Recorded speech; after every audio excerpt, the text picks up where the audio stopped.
حسبي ربي جل الله ما في قلبي غير الله نور محمد صلى الله لا إله إلا الله warahmatullahi wabarakatuh.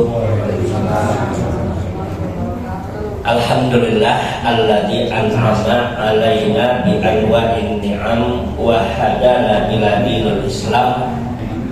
Wassalatu wassalamu ala Rasulillah sallallahu alaihi wasallam wa ala alihi wa ashabihi wa man ittaba'a hudahu ila daris salam.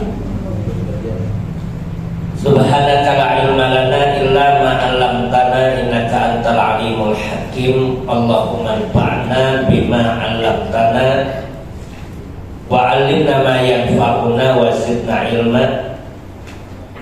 Allahumma inna nas'aluka ilman nafi'an wa rizqan thayyiban wa amalan mutaqabbalan. Ya ikhwatul iman yang dimuliakan Allah Subhanahu wa taala, jamaah yang berbahagia.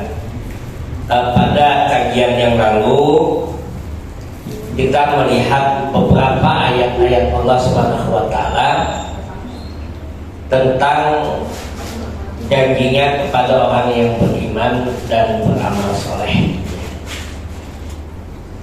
Yang pertama, bahwa janji itu Allah berikan dalam kehidupan akhirat. Itu di dalam surat 18 ayat 107 dan 108, surat Al-Kahfi ayat 107 dan 108. Innal ladzina amanu wa amilus shalihat kanat lahum jannatul firdausi nuzula khalidina fiha la yabghuna anha hiwala. Allah menjanjikan, menyebutkan dalam surat Al-Kahfi ini, sesungguhnya orang-orang yang beriman dan beramal soleh, maka bagi mereka surga Firdaus sebagai tempat tinggal. Mereka kekal di dalamnya dan tidak ingin pindah darinya. Udah surga yang paling tinggi, VIP. Jadi kalau berarti dalam ayat ini nanti ada isyarat ada orang yang dimasukkan surga minta lagi yang lebih tinggi lagi. Tapi kalau dalam Firdaus sudah paling tinggi dan dia tidak minta dipindahkan. Maka nanti dalam penjelasan Imam Ibnu Katsir atau juga disebutkan dalam kitab Usulul Iman fi Tawil Kitab was Sunnah itu, bahwasanya apa yang disebut dengan surga Firdaus itu darus sawab liman ata Allah wa maudhi'uha bis sama'i sabi'ati inda sidratil muntaha. Jadi disebutkan bahwa surga Firdaus itu adalah tempat kembali bagi siapa yang taat kepada Allah Subhanahu wa taala, wa maudhi'uha, dan tempatnya itu di langit yang ketujuh di Sidratul Muntaha. Dan ketujuh ini berdasarkan firman Allah dalam surat An-Najm ayat 13 sampai 15. Surat An-Najm itu walaqad ra'ahu nazlatan ukhra inda sidratil muntaha innaha jannatul ma'wa. Disebutkan di situ ketika Allah menyebutkan surga itu di tempatnya di langit ketujuh inda sidratil muntaha. Kemudian disebutkan bahwa jannatu mi'atu darajatin baina kulli darajatin wal ukhra kama baina as-sama'i wal ardh. Surga itu ada 100 tingkatan Banyak berarti. Ya, Bagian. kambingnya banyak. Bagian lah. Bagian. Dan luasnya satu surga itu seluas langit dan bumi. 100.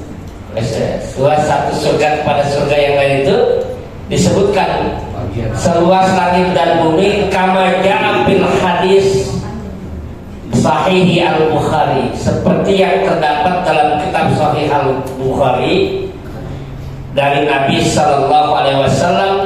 Beliau bersabda, inna fil jannati mi'atu darajat. Sesungguhnya Allah Subhanahu Wa Taala telah menyediakan bagi orang yang bersungguh-sungguh di jalan Allah 100 tingkatan surga. 100 tingkatan surga. Wa 'alal jannah al-firdaus. Yang paling tinggi dari surga itu adalah surga Firdaus. Wa fawqahal 'arsy wa minhu tatafajjaru min ayyanul jannah. Anharul jannah. Dan surga Firdaus itu a'la uku wa fawqahal 'arsy. Di atas surga Firdaus itu arsy Allah. Arsy Allah itu. Sebagaimana yang disebutkan dalam hadis Abu Hurairah dari Nabi Sallallahu Alaihi Wasallam yang menyatakan idza sa'altumuha fasaluhul firdaus. Kalau kamu minta surga, mintalah surga Firdaus. Walil jannati samaniyatu abwab. Dan surga itu punya 8 pintu. 8 pintu. Kama ja'a fi hadis Sahal bin Sa'id radhiyallahu anhu. Seperti yang disebutkan dalam hadis Sahal bin Sa'id, di mana Nabi Sallallahu Alaihi Wasallam bersabda, fil jannati samaniyah abwab, bahwa di surga itu kata Nabi Sallallahu Alaihi Wasallam ada 8 pintu. Fiha babun yusamma rayyan la yadkhuluhu illa sa'imun. Di dalam surga itu ada satu pintu yang disebut ar-rayyan, yang tidak masuk ke dalamnya kecuali orang yang berpuasa. Ini bukan dari puasa wajib, puasa sunnah. Ya kayak gitu. Kalau puasa wajib mau puasa standar, masuknya lewat pintu standar. Bukan pintu yang masuk surga ya. Ini dalam Sahih Bukhari. Waqad a'adallahu li ahli jannati fiha minan na'imi ma la 'ainun ra'at wa la udhunun sami'at wa la khatara 'ala qalbil bashar. Dan Allah siapkan surga itu penuh dengan kenikmatan ma la 'ainun ra'at, yang tidak bisa dibayangkan dengan mata kita hari ini. Wala udhunun sami'at, tidak bisa diprediksikan dengan telinga kita. Kalau kita melihat tempat yang paling indah, mendengar tempat yang paling indah, wala khatara 'ala qalbi bashar, juga tidak bisa dideteksi dengan perasaan kita, dengan hati kita. Jadi kalau kita melihat pernah ada tempat yang luar biasa indahnya. Ada seorang ustadz dulu itu diajak ke wisata jalan, lalu melihat danau Maninjau. Di mana itu? Di Padang. Dan danau Maninjau itu terkena sinar matahari seperti pelangi.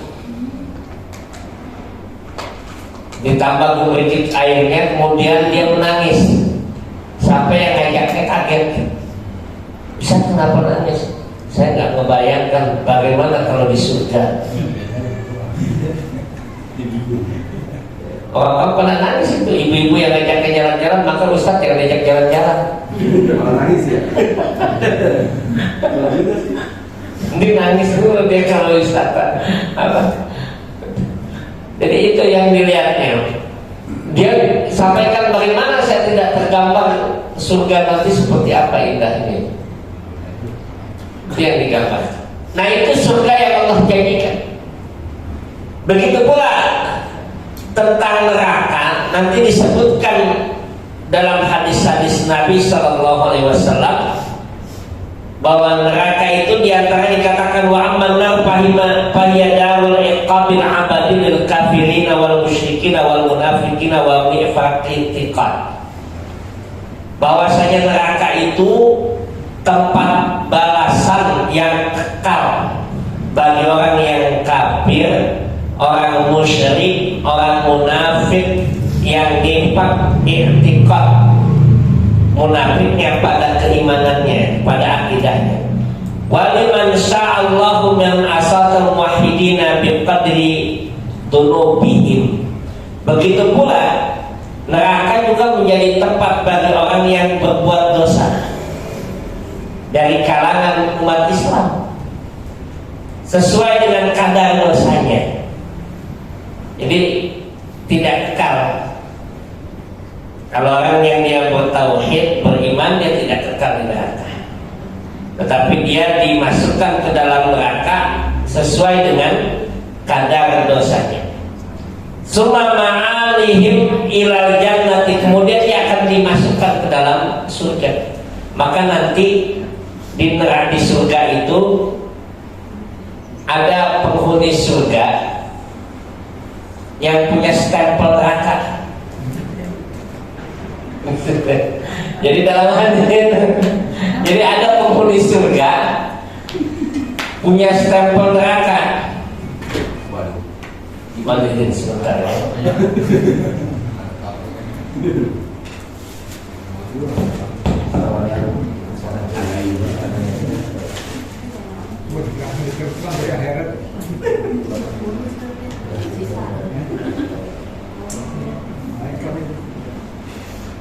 Jadi ada nanti penghuni surga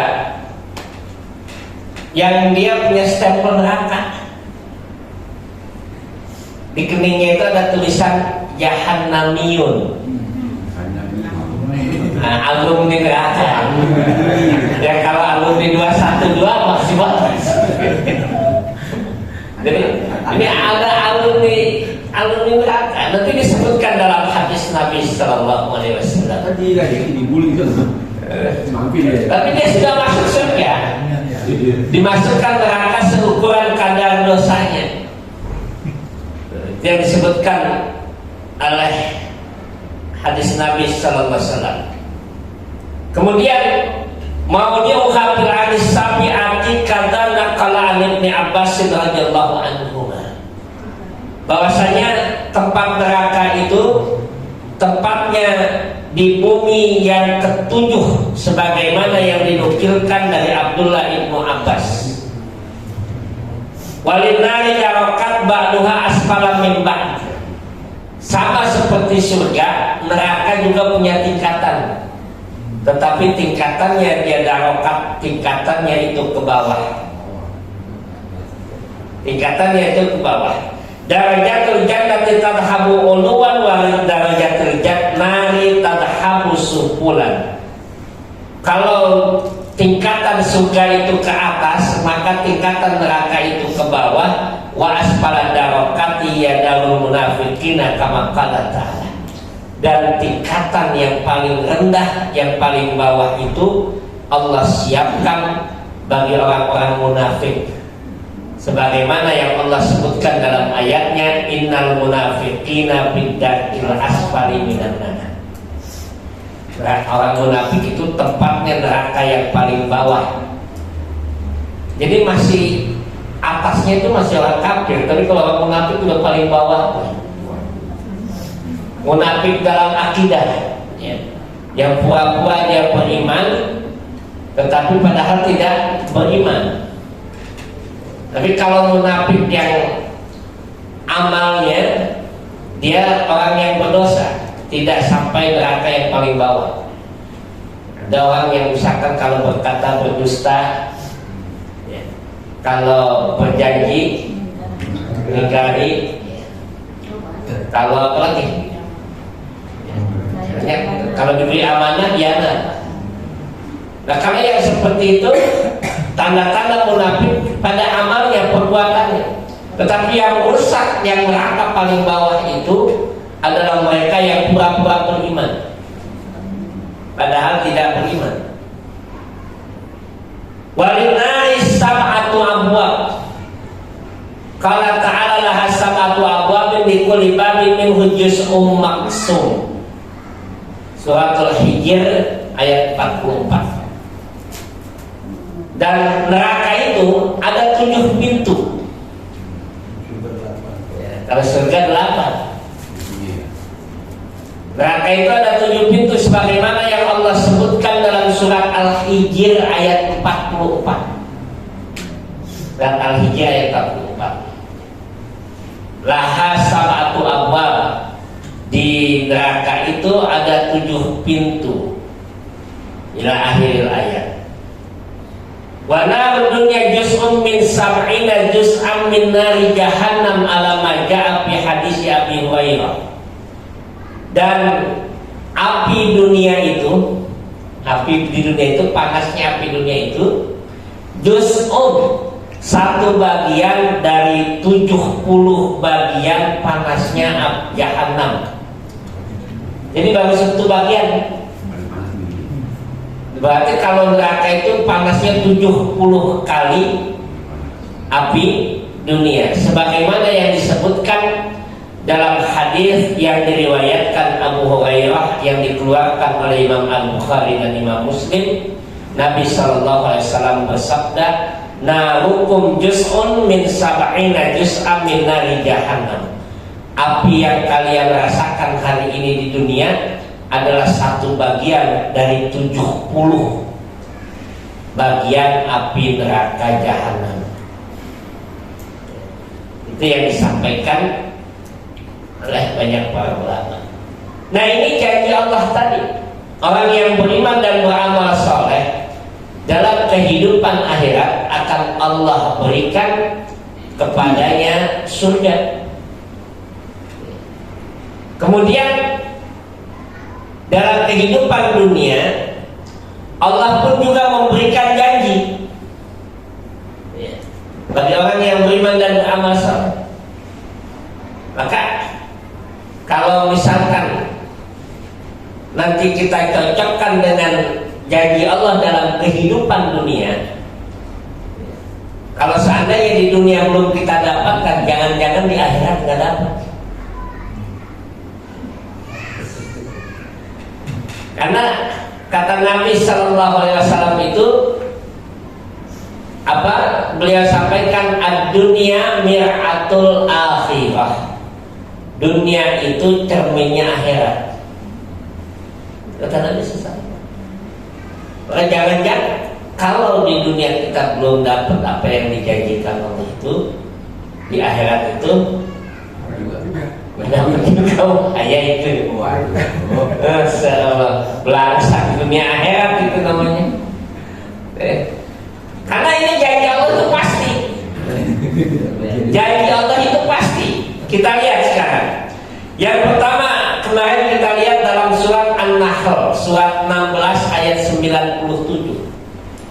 Allah Subhanahu wa taala menyebutkan man amila salihan min dzakarin aw unsa wa huwa mu'minun falanuhyiyannahu hayatan thayyibah wa lanaziyannahum ajrahum bi ahsani ma kanu ya'malun. Itu janji Allah.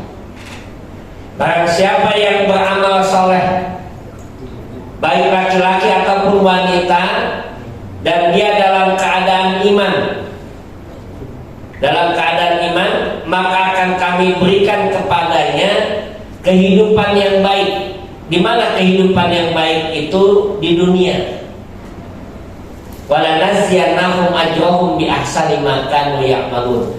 Karena nanti dalam kehidupan akhirat kami akan berikan balasan yang lebih baik dari apa yang mereka kerjakan. Artinya di dunia Allah jadikan apa? Kehidupan yang baik. Nah, apa yang dimaksudkan dengan kehidupan yang baik ini? yang disampaikan dalam ayat ini yang Allah gunakan dengan kata man. Man itu dalam bahasa Arab disebut harfun syartin atau kalimatul syartiyah, yaitu kata bersyarat. Man barang siapa. Kalau yang berbicara barang siapa, Allah yang menyebutkannya, pasti jawabannya akan Allah berikan otomatis. Barang siapa yang beramal soleh, laki dan perempuan dalam keadaan iman, pasti akan kami berikan kehidupan yang baik. Itu otomatis Allah berikan. Jadi kalau dia sampai iman dan amal solehnya, otomatis Allah berikan itu kehidupan yang baik. Gak usah dia minta lagi, pasti akan Allah berikan kehidupan yang baik. Apalagi kalau dia meminta dan berharap kepada Allah, karena otomatis Allah berikan itu. Beda kalau kita yang ngomong barang siapa yang datang ke pengajian, kan belum tentu itu. Tapi kalau Allah yang menyatakan barang siapa yang beriman dan beramal saleh dari laki dan perempuan, pasti akan kami berikan kehidupan yang baik, maka otomatis Allah berikan itu. Maka apa yang dimaksudkan dengan kehidupan yang baik itu, ini disebutkan dalam tafsir Imam Ibnu Katsir. Dalam tafsir Imam Ibnu Katsir, beberapa tafsir yang menyebutkan kehidupan yang baik itu disebutkan diantaranya wal hayatut thayyibah tashmilu wujuhu rahamin ayyi jihatin kanat. Kata Imam Ibnu Katsir, kehidupan yang baik itu mencakup segala macam segi, segala macam bentuk, dan dari berbagai sisi. Diriwayatkan, kata beliau, wa qatruya an Ibnu Abbas, diriwayatkan dari Abdullah Ibnu Abbas, annaha fassaruha birrizqi wal birrizqil halal thayyib, bahwa kehidupan yang baik itu Allah berikan dia rezeki yang baik. Wa anahu fassaraha bil qanaah, ada juga yang mentafsirkan diantaranya Ali bin Abi Thalib, kehidupan yang baik itu orang itu bisa qanaah. Qanaah itu apa? Kalau di Betawi namanya qanaah. Qanaah itu apa? Qanaah itu dia menerima apa yang telah Allah berikan dari rezekinya. Itu qanaah. Wa kata kalau Abbas wa Ikrimah wa Wahab minhu wa Wahab Munabi. Nah itu kata beliau. Dan sebagian lagi menyebutkan bahwasanya kehidupan yang baik itu sebagaimana hadis Nabi sallallahu alaihi wasallam, qad aflaha man hada ilal Islam wa kana 'ishatahu kafafan wa qanna bihi.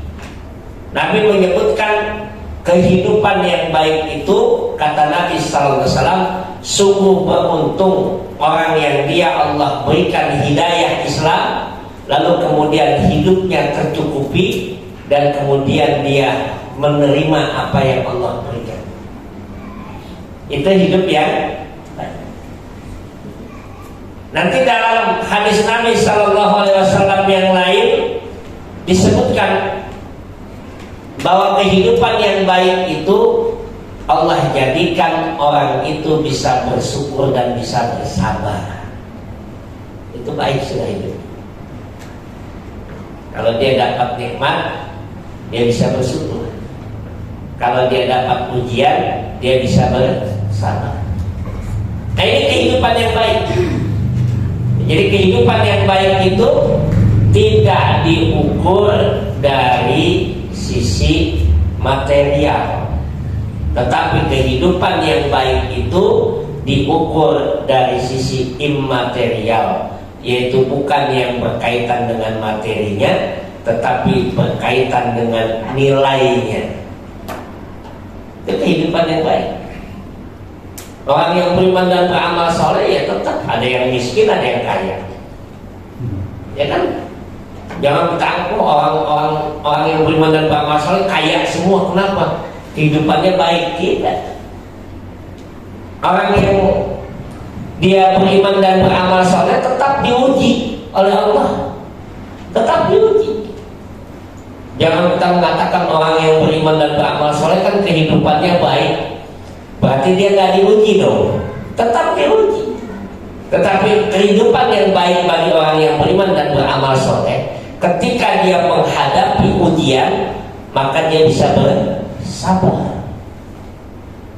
Ketika dia mendapatkan nikmat, dia bisa bersyukur. Ini kehidupan yang baik.